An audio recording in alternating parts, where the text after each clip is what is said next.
What if the reason your house feels cold in certain spots, why electronics malfunction without explanation, or why some people never seem to find peace after losing a loved one, isn't coincidence at all? What if there's an entire invisible population of souls walking among us, trapped between worlds, unable or unwilling to move on to whatever comes next? Before we jump back in, tell us where you're tuning in from, and if this story touches you, make sure you're subscribed, because tomorrow we've saved something extra special for you. Tonight, we're diving into one of Edgar Cayce's most disturbing and fascinating revelations about the spirits who refuse to cross over. These aren't your typical ghost stories. These are documented cases of souls so attached to earthly existence, so consumed by unfinished business, or so terrified of divine judgment, that they've created their own spiritual prison right here on the physical plane. The year was 1923 when Edgar Cayce first encountered what would become one of his most chilling series of readings. A wealthy industrialist from Pittsburgh named Harrison Whitmore had contacted Cayce's Virginia Beach office in desperation. His family's mansion had become uninhabitable. Doors slammed shut on their own. Temperatures would drop 40 degrees in seconds. And every night at exactly 3:17 a.m., the sound of someone weeping could be heard echoing through the corridors. But this wasn't just another haunted house case. What Cayce discovered through his trance readings would revolutionize how we understand the afterlife, and reveal why some souls become permanently stuck between dimensions. According to reading 38471, the Whitmore mansion wasn't haunted by just one spirit, but by an entire congregation of earthbound souls who had been gathering there for over 60 years. Cayce revealed something that sent chills through everyone present during that session. These weren't random spirits who had simply died in the house. They were souls who had made a conscious choice to reject the light that comes to guide every person at the moment of death. Instead of following their divine guides into the next realm, they had banded together to create what Cayce called a shadow community, right here in the physical world. The leader of this ghostly congregation was a former preacher named Ezekiel Thornfield, who had died in 1863. According to Cayce's reading, Thornfield had been so consumed with earthly power and material wealth during his lifetime that when the moment came to cross over, he couldn't bear to leave behind everything he had accumulated. Rather than face whatever judgment awaited him in the spiritual realm, he chose to remain as a disembodied entity, convincing other newly deceased souls to join him in rejecting their divine calling. What makes this case absolutely extraordinary is what Cayce revealed about how these earthbound spirits sustain themselves.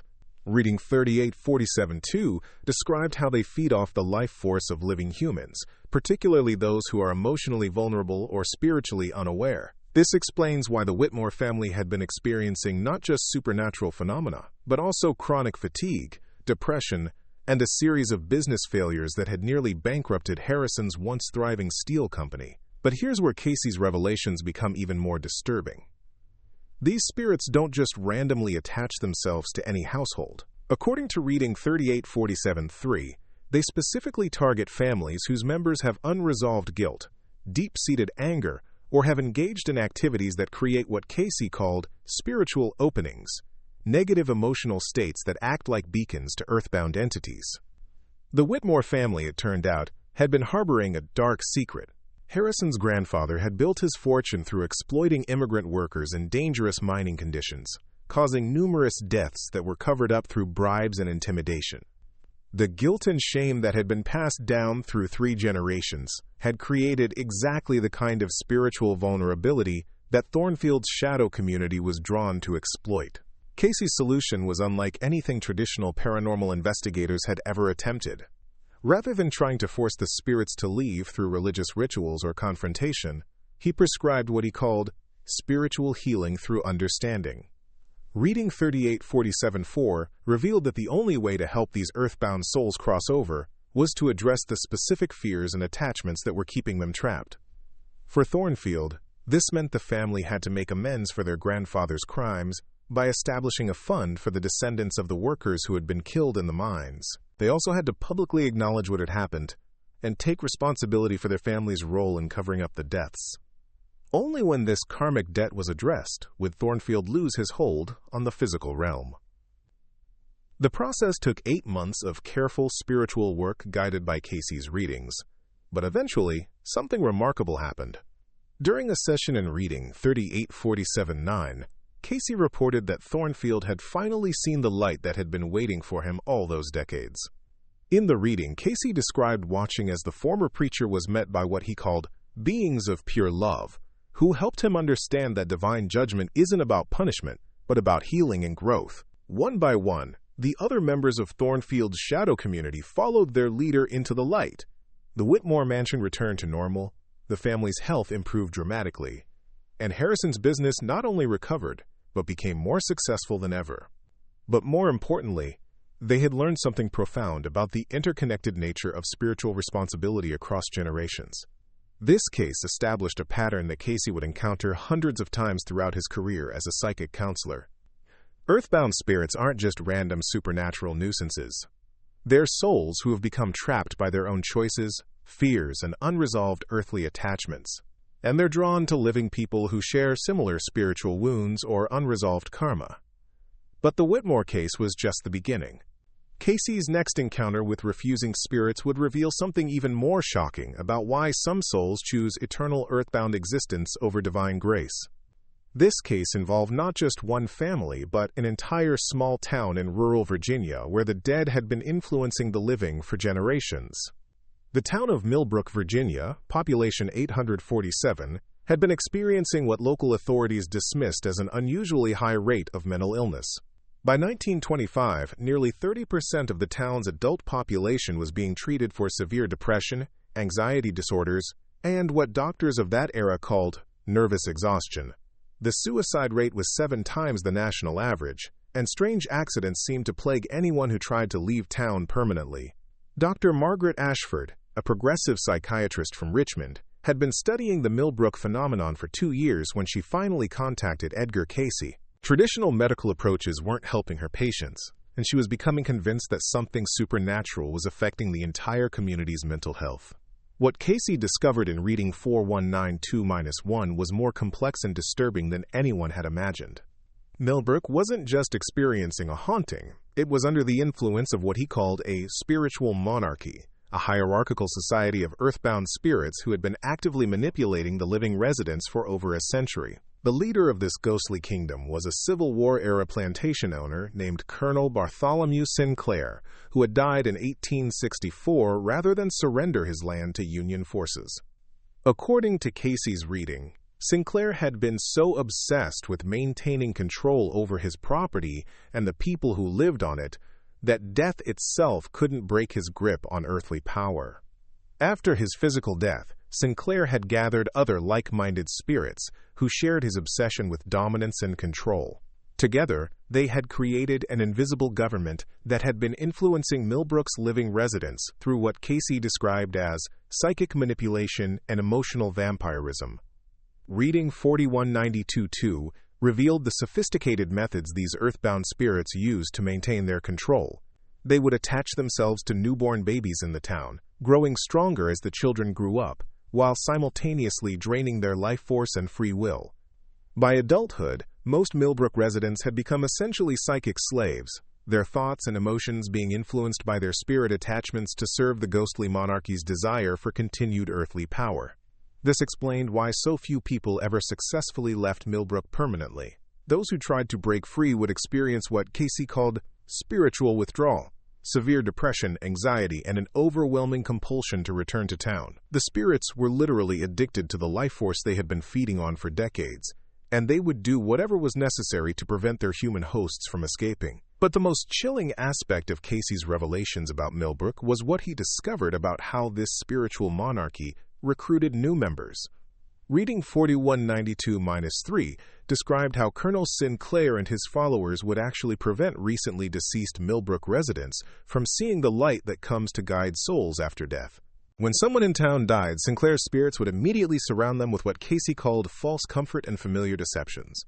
They would appear to the newly deceased in the form of beloved family members or religious figures, convincing them that they needed to stay earthbound to protect their loved ones or finish important work. Once a soul agreed to remain earthbound for these seemingly noble reasons, they would gradually be corrupted by the monarchy's influence, eventually becoming another controlling entity focused on maintaining power over the living rather than serving any higher spiritual purpose. Dr. Ashford was horrified by these revelations, but she was also determined to help free her patients in the entire town from this spiritual oppression. Preparing and narrating this story took us a lot of time, so if you are enjoying it, subscribe to our channel. It means a lot to us. Now, back to the story. Working with Cayce's guidance, she developed what would become known as the Millbrook Protocol, a comprehensive approach to breaking the hold of earthbound spirits on an entire community. The first step, according to Reading 4192-4, was to identify the living residents who were most heavily influenced by spirit attachments. These individuals would need intensive spiritual counseling to help them recognize that many of their thoughts, emotions, and life choices weren't actually their own, but were being imposed by their earthbound controllers. Dr. Ashford began holding group therapy sessions where she taught residents meditation techniques designed to strengthen their own spiritual boundaries while weakening their psychic connections to the controlling spirits. She also worked with local clergy to perform what Cayce called liberation ceremonies, special services focused not on exorcism but on helping both the living and the dead understand the spiritual laws that were being violated. The breakthrough came during a reading session in late 1925. Cayce reported in Reading 4192-7 that Colonel Sinclair had finally been confronted by what he described as, quote, a council of divine beings, who had come to dissolve the spiritual monarchy by force if necessary.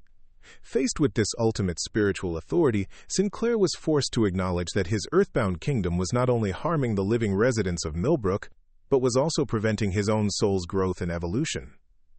In a dramatic spiritual intervention that Cayce described in Reading 4192-8, Sinclair and his followers were given a choice: voluntarily release their hold on the town and accept divine guidance to the next realm, or be forcibly removed from the earthly plane by higher spiritual powers.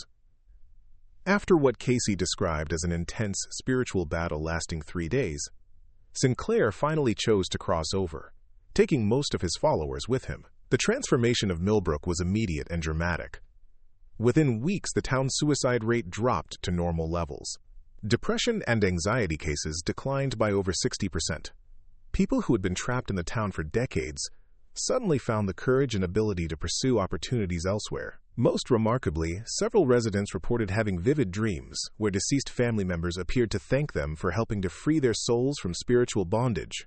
Dr. Ashford documented the entire process in a series of medical papers that were published in psychiatric journals, though she was careful not to mention the supernatural aspects of the case. To the medical community, she presented the Millbrook Protocol as an innovative approach to treating community-wide psychological trauma through group therapy and spiritual counseling. But Cayce's work in Millbrook had revealed something crucial about the nature of earthbound spirits that would influence his approach to similar cases for the rest of his career. These entities weren't just lost souls wandering aimlessly after death.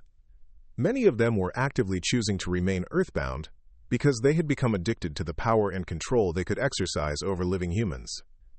This addiction to earthly power, according to Reading 4192-9, was one of the most dangerous spiritual conditions a soul could develop.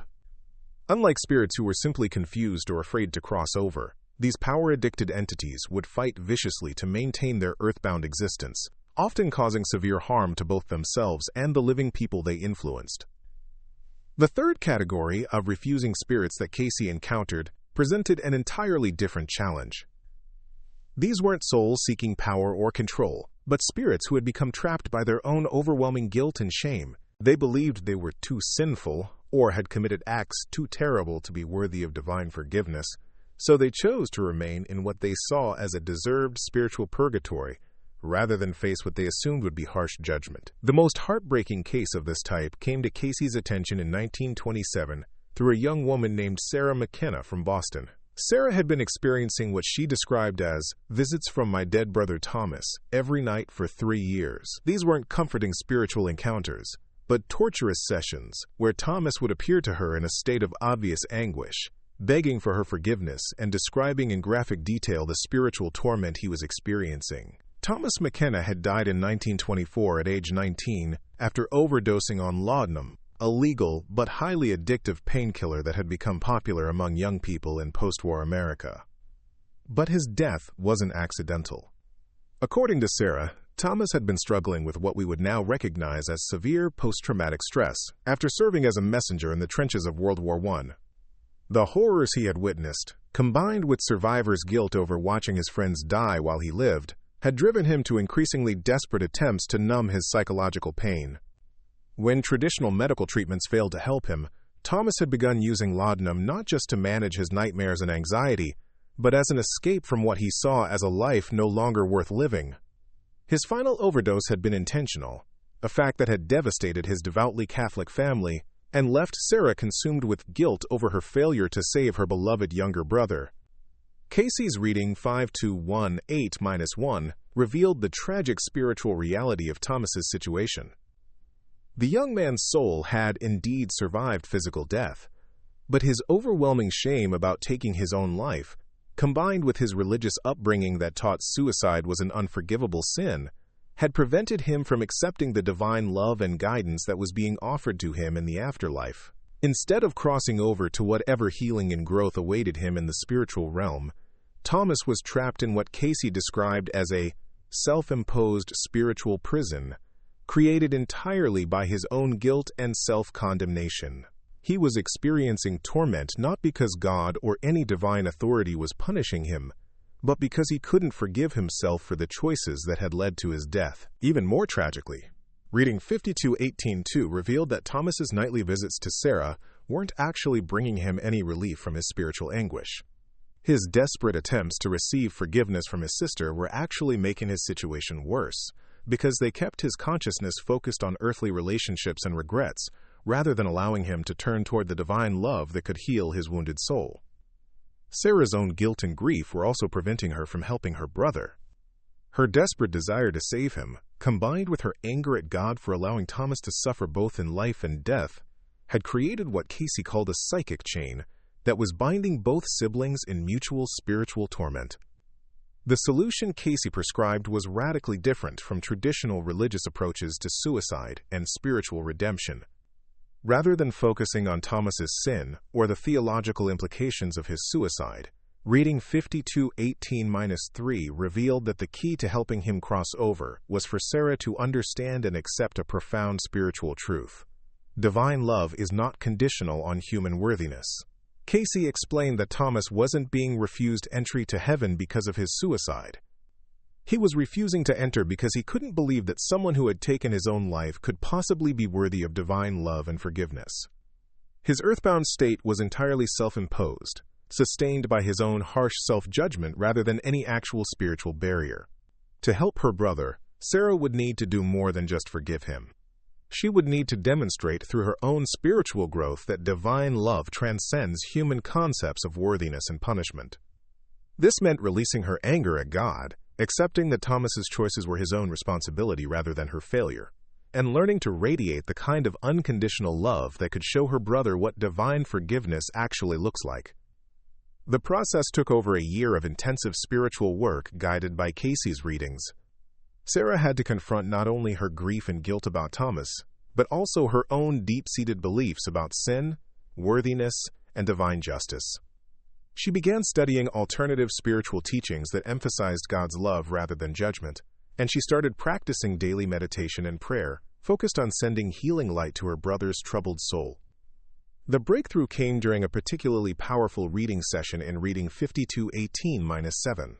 Cayce reported that Sarah's spiritual growth had finally created what he called a bridge of pure love that Thomas could use to move beyond his self-imposed prison. For the first time since his death, Thomas was able to see beyond his own guilt and shame to perceive the divine beings who had been waiting patiently to guide him home. In that moment, according to Cayce's reading, Thomas finally understood that his suicide, while tragic, was not an unforgivable sin, but a desperate act by a suffering soul who had lost hope. The divine love that met him was not judgmental or punishing, but infinitely compassionate and understanding of the pain that had driven him to end his earthly life. Thomas's crossing over was immediate and complete. Sarah reported that her brother appeared to her one final time, not in anguish but radiant with peace and gratitude. He thanked her for refusing to give up on him, and for learning the spiritual lessons that had made his redemption possible. From that night forward, Sarah never again experienced the torturous visits that had plagued her for years. But the case had taught both Sarah and Cayce something crucial about the nature of spiritual healing and forgiveness. Many earthbound spirits aren't trapped by external forces or divine judgment, but by their own inability to accept that they are worthy of love and redemption regardless of their earthly mistakes. These guilt-trapped souls require a different kind of spiritual intervention than power-seeking entities or confused spirits. They need living humans who can demonstrate through their own spiritual growth that divine love is truly unconditional and that no soul is ever beyond the possibility of healing and redemption. The fourth type of refusing spirits that Cayce encountered were perhaps the most complex and challenging of all. These were souls who had become so attached to specific living people that they couldn't bear to cross over and potentially lose that connection forever. Unlike the power-seeking spirits who wanted to control others, these attachment-bound entities were motivated by what they perceived as love, but which often became a form of spiritual possessiveness that harmed both the living and the dead. The most dramatic case of this type began in 1929, when Edgar Cayce was contacted by a prominent New York attorney named Richard Pemberton. Pemberton's wife Eleanor had died suddenly of pneumonia 6 months earlier, leaving him devastated and their 8-year-old daughter Margaret exhibiting increasingly disturbing behavior. Margaret had been exceptionally close to her mother, and Eleanor's sudden death had been traumatic for the child. But what worried Pemberton most was that Margaret claimed to be receiving detailed instructions from her dead mother about everything from what clothes to wear to whom she should befriend at school. The child's personality seemed to be changing dramatically, becoming more adult-like and less spontaneous, as if she were being controlled by someone else's will. Cayce's reading 6341-1 revealed a situation that was both heartbreaking and spiritually dangerous. Eleanor Pemberton had indeed survived physical death, but her overwhelming grief at being separated from her beloved daughter had prevented her from accepting the natural transition to the afterlife. Instead, she had chosen to remain earthbound so she could continue mothering Margaret from the spirit realm. What Eleanor didn't understand, according to reading 6341-2, was that her well-intentioned spiritual interference was actually preventing Margaret from developing her own personality and making her own choices. The child was becoming essentially a puppet for her mother's earthbound consciousness, losing her natural childhood spontaneity and independence. Even more concerning was Cayce's revelation that Eleanor's attachment was growing stronger rather than weaker over time. The more she influenced Margaret's daily life, the more convinced she became that her daughter couldn't survive without her continued spiritual guidance. This created what Cayce called a love addiction that was trapping Eleanor in an earthbound state, while simultaneously stunting Margaret's emotional and spiritual growth. This situation was complicated by Richard Pemberton's own desperate desire to maintain some connection with his deceased wife. Part of him welcomed Eleanor's apparent spiritual presence because it meant she hadn't truly left them forever. His grief and longing were actually feeding Eleanor's attachment, making it even harder for her to accept the need to cross over and allow her family to heal naturally. Reading 6341-3 revealed that this type of attachment-based earthbound existence was particularly dangerous because it appeared to be motivated by love rather than selfish desires. Eleanor genuinely believed she was helping her daughter by remaining earthbound to guide and protect her. She couldn't see that her spiritual possessiveness was actually harming both Margaret and herself. The solution Cayce prescribed required enormous courage and faith from Richard Pemberton. According to reading 6341-4, the only way to help Eleanor cross over was for him to demonstrate that he and Margaret could not only survive without her spiritual interference, but could actually thrive and grow in ways that would honor her memory more than clinging to her earthbound presence. This meant Richard had to stop seeking signs of Eleanor's continued existence and instead focus on helping Margaret develop her own relationship with her mother's memory, rather than her mother's ghost. He needed to encourage his daughter to make her own choices, even if they were different from what Eleanor might have preferred, and to celebrate Margaret's emerging individual personality, rather than trying to preserve Eleanor's influence over her. The process was emotionally excruciating for both father and daughter. Margaret initially resisted her father's attempts to help her make independent decisions, because following her mother's spiritual instructions had become a way of maintaining their connection. Richard struggled with his own temptation to welcome any sign of Eleanor's continued presence, even though he intellectually understood that encouraging her earthbound state was ultimately selfish. The breakthrough came during a family therapy session guided by Cayce's readings. In reading 6341-7, Cayce reported that Eleanor had finally been shown by her divine guides how her attachment was actually harming the two people she loved most. She could see that Margaret was losing her natural childhood joy and curiosity, becoming anxious and overly dependent on external guidance rather than developing her own inner wisdom. More importantly, Eleanor was shown a vision of Margaret's potential future if she continued to be spiritually controlled by her earthbound mother. The child would grow up unable to form healthy relationships or make confident, independent decisions, always looking for external authority figures to replace her mother's dominating spiritual presence. Faced with this revelation, Eleanor finally understood that true maternal love sometimes requires letting go, even when separation feels unbearable. In reading 6341-8, Cayce described Eleanor's emotional farewell to her family as she finally accepted her divine guide's invitation to cross over to the spiritual realm, where she could continue growing and healing while trusting that Margaret and Richard had the strength to build fulfilling lives without her constant interference. The transformation in Margaret was immediate and remarkable. Within days of her mother's crossing over, the 8-year-old began exhibiting the natural curiosity and playfulness that had been suppressed during the months of spiritual control. She started making friends more easily, showed interest in new activities, and began processing her grief about her mother's death in healthy ways, rather than trying to deny the reality of their separation.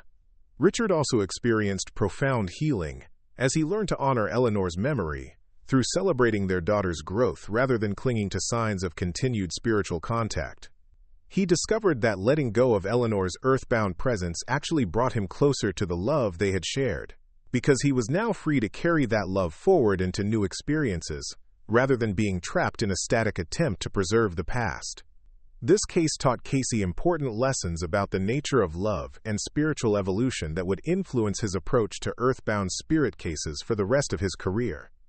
True love, whether between the living or between the living and the dead, must be willing to support the growth and independence of the beloved, rather than seeking to maintain control or dependency.